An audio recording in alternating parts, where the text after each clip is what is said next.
Era बनाना Trump का जो ख्याल है, जो ये कह रहा है, ये कैसे रियलाइज होगा? व्हाइट हाउस में प्रधानमंत्री नरेंद्र मोदी और अमेरिकी राष्ट्रपति डोनाल्ड ट्रंप की मुलाकात हो गई है। दोनों नेताओं के बीच कई बड़े मुद्दों पर चर्चा हुई। राष्ट्रपति ट्रंप ने बांग्लादेश और भारत के रिश्तों को लेकर एक बहुत बड़ा बयान दे दिया है।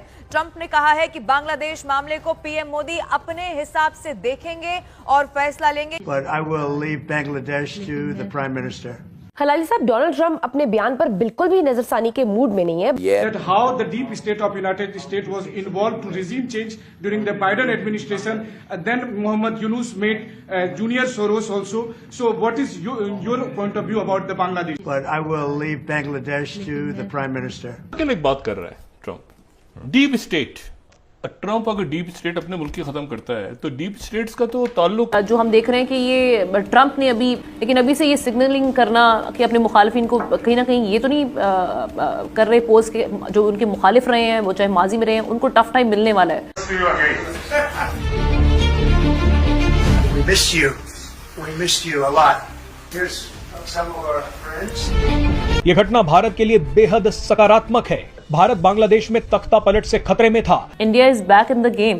तो अब कितना मुश्किल होगा और पाकिस्तान को क्या करना होगा, क्या मेजर्स लेने होंगे या क्या पॉलिसी अपनानी होगी? और ये बहरूपिया चिटिंगबाजी से और अपने आतंकी ऑर्गेनाइजेशन और अपने आतंकवाद मोमिनों के समर्थन से जो चेयर को हासिल किया है, बड़े खूबसूरत से उसके पिछाड़ में लात मार करके उसको चेयर से उतारा भी जाएगा, जेल पहुंचाया भी जाएगा और शेख हसीना को बैठाया भी जाएगा। मोहम्मद यूनुस इस वक्त दुनिया के सबसे परेशान व्यक्ति होंगे, क्योंकि डोनाल्ड ट्रंप को मोहम्मद यूनुस का विरोधी माना जाता है। मोहम्मद यूनुस घोषित तौर पर डेमोक्रेटिक पार्टी के समर्थक हैं। मोहम्मद यूनुस ने अमेरिका में राष्ट्रपति चुनाव के दौरान डेमोक्रेटिक पार्टी के लिए कैंपेन किया और डेमोक्रेटिक पार्टी के लिए चंदे का जुगाड़ भी किया। कहा तो ये तक जाता है कि डेमोक्रेटिक पार्टी से वफादारी के लिए बराक ओबामा ने मोहम्मद यूनुस को नोबेल पुरस्कार दिलवाया था। लेकिन मोहम्मद यूनुस के साथ बहुत बड़ा खेल हो गया है। मैं दुख के साथ कहूंगा, कंपैरिजन नहीं, बल्कि कंपैरिजन की करना एक बेवकूफी है। भारत के साथ आपका कंपैरिजन करना बेवकूफी है, बल्कि बांग्लादेश के साथ भी आपका कंपैरिजन करना बेवकूफी है। आपका कंपैरिजन बनता है सिर्फ अफगानिस्तान के साथ। नमस्कार दोस्तों, स्वागत है आपका एक और नए एपिसोड में। दोस्तों, प्रधानमंत्री मोदी जी पहले फ्रांस गए और अब अमेरिका पहुंच चुके हैं। और दोस्तों, अमेरिका पहुंचने के बाद बांग्लादेशी और पाकिस्तानी जितने भी हैं ना, उनकी दिल की धड़कनें तेज हो गई हैं। और हो भी क्यों ना, ट्रंप ने ऐसी बात कही है दोस्तों, ट्रंप ने खुली छूट दे दी है प्राइम मिनिस्टर मोदी को, बांग्लादेश में जो करना है वो करो। और उन्होंने इस बात को भी एक्सेप्ट किया कि जो रिजीम चेंज हुआ था बांग्लादेश में, उसके लिए डेमोक्रेटिक पार्टी जिससे कि बाइडन आते हैं वही जिम्मेदार है। और अब जैसे कि आप जानते होंगे कि जो यूनुस थे ये डेमोक्रेटिक पार्टी के समर्थक थे और बहुत सारा चंदा भी जुटाया था ट्रंप के खिलाफ बाइडन के लिए। और दोस्तों, इस पर पहले ही ट्रंप इस पे यूनुस पे निशाना साधते हुए आए हैं और उन्होंने इलेक्शन से पहले बोला था कि कैसे हिंदुओं पर वहाँ पर अत्याचार हुआ है। और दोस्तों, ये सब खबरें जब से निकल कर आई हैं तब से पाकिस्तानी मीडिया और बांग्लादेशी मीडिया की तो सिट्टी पिट्टी को में उन्हें पता ही नहीं जैसे आगे क्या होने वाला है।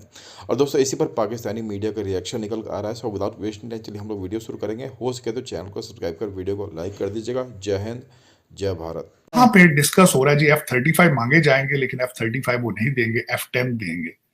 लेकिन देंगे क्या? पहले तेजस के इंजनों का ऑर्डर दिया गया है, वही अभी तक डिलीवरी नहीं। देखिए, कागज पेपरों में हम F-35 अभी दे देंगे आपको, जितने मर्जी ले, बनाएगा कौन? ऐसा सवाल है, सप्लाई चेन ही नहीं है। और वो नहीं चीमा साहब, सप्लाई चेन नहीं। अमेरिकन बच्चे जो हैं वो 12 साल ओबामा साहब ने कोशिश करके उनको गांजे पे लगाया मरवाने, वो सारे मरवाना पी रहे। स्कूलों के अंदर सोशल साइंसेस पढ़ रहे हैं, स्टेम सब्जेक्ट। गोरा बच्चा, काले तो खैर उनके तो ख्वाहिश ही नहीं ना, उनको तो घर में बिठा के। सब वो कहते हैं इनोवेशन में तो आज भी अमेरिका आगे है। तो इनोवेशन में नहीं चीमा साहब, इनोवेशन में आगे नहीं। इनोवेशन में अमेरिका आगे है, लेकिन अमेरिकन आगे नहीं है। अमेरिकन आगे होते तो मुझे ये बताएं, इलान मस्क साउथ अफ्रीका से यहाँ आके क्या करता? सुंदर पिचाई वहीं ना रहता मुंबई के अंदर। तो ताड़ साहब, सुंदर पिचाई और एलन मस्क सारा कुछ अमेरिका में कर सके हैं ना, वहां तो नहीं कुछ कर सके। लेकिन करेंगे ना, आगे हैं, डीएनए हुई। चीमा साहब, इनके बच्चे ये F-35 बनाने के सलाहियत रखते तो मुझे ये बताएं ना कि ये आपका कृष्णान को डोनाल्ड ट्रंप साहब क्यों हायर करते यहाँ? व्हाइट हाउस में। जो डोज के अंदर जो इलान मस्क है उसने आकाश को हायर कर लिया चीमा साहब। आकाश उसमें 6 बंदे थे, 6 में एक आकाश है, 22 साल का बच्चा है। चीमा साहब दर हकीकत मैं ये जरूर कहूंगा, अमेरिका ब्रेन ड्रेन करने का बड़ा एक्सपर्ट है, आज से नहीं कर रहा है, 100 साल से करता रहा है ना ब्रेन ड्रेन। लेकिन आइंस्टाइन भी तो जर्मन था ना, यहूदी था, उसने भी यहां आके सारा कुछ किया। ये मैं वाकई ये मैं बात करता हूं, अमेरिका आ गया, अमेरिकन नहीं है, ये मैं जरूर मानता हूं बात। ये एनवायरमेंट ऐसी है क्रिएट, लेकिन ये डेफिशिएंसी है चीमा साहब, डेफिशिएंसी। ये कितना अरसा होता रहेगा ये सारा कुछ? अब पिछले दौर के अंदर तो उन्होंने ब्रेकें लगा दी थी, 12 साल के अंदर जो करते रहे, वो तो कहते थे वी डोंट नीड इट। बल्कि 2 में तकरीरें अगर गूगल करके आप देख लें, ओबामा भी कहता था कि China is good for us, और बाइडेन भी कहता रहा कि China is good for us. China की सुप्रीमेसी एक्सेप्ट कर चुके थे वो, उन्हें पता था वो कैन नॉट कम्पीट। और आज भी डोनाल्ड ट्रंप साहब के एजेंडे के ऊपर यही चीज है, शाक एंड आ है, दुनिया को शाक किया जाए ताकि हम कैचअप कर सकें। पता है उनको डेफिशिएंसीज का। ये तो अपनी पहली टर्म में भी कह चुके थे डोनाल्ड ट्रंप साहब कि हम इनोवेशन में पीछे रहते जा रहे हैं, हमारे बच्चों को स्टेम सब्जेक्ट पढ़ना चाहिए।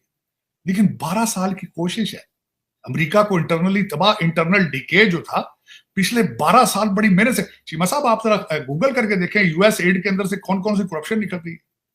गोटेमाला को मिलियंस ऑफ डॉलर देते रहे वहां बच्चों के जेंडर चेंज करने का सर्जरी के लिए, यहां से टैक्स पेयर्स का पैसा जाता रहा गोटेमाला के अंदर। यहां यूएस एड के परसों की बात देख लें, फीमा ने $59 मिलियन दिया है, फीमा ने दिया है against the policy of Donald Trump. $59 million होटलों के खर्चे देने के लिए दिया गया है, जबकि अपने जो फ्लड के लोग विक्टिम हैं, अपने हरिकेन के विक्टिम हैं, उनको $700 दे रहे हैं। इनको लग्जरी होटलों में ठहराया जा रहा है जो इलीगल इमिग्रेंट। $59 मिलियन न्यूयॉर्क को उन्होंने दिए हैं, जिसकी वजह से उन्होंने 4 बंदे फायर किए फीमा के। तो चीमा साहब दर हकीकत internal decay is going on high speed, इसमें कोई शक नहीं है। This is the last try ये डोनाल्ड ट्रंप कर रहे हैं, लास्ट ट्राई। चीमा साहब कहते हैं कि जब बंदा डूब रहा होता है ना तो आखिरी दफा बड़ा हाथ पैर मारता है कि शायद बात। इन्होंने हर चीज को पॉलिटिसाइज तो कर दी है। अब देखिए जरा सवाल सुनिएगा, जितने बंदे ओबामा ने और बाइडेन ने अब डाटा निकाले हैं, जितने बंदे ओबामा ने बाहर भेजे हैं इलीगल अमेरिका से डिपोर्ट किया है, लेकिन उन्होंने इसको पॉलिटिकल एजेंडा नहीं बनाया। इन्होंने पॉलिटिकल बंदे भावे घट कर लेना।